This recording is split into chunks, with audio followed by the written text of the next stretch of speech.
Inaasahan ng National Irrigation Administration o NIA ang seguridad sa pagkain at matatag na supply ng kuryente ngayong taon.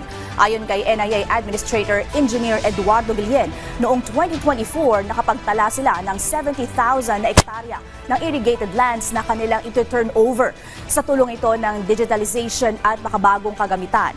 Ipinagmalaki naman ng ahensya sa programang Bagong Pilipinas ngayon ang kanilang mga proyekto katulad ng Malmar Project at mga multipurpose dam na inabot pa ng halos isang dekada bago ang implementasyon.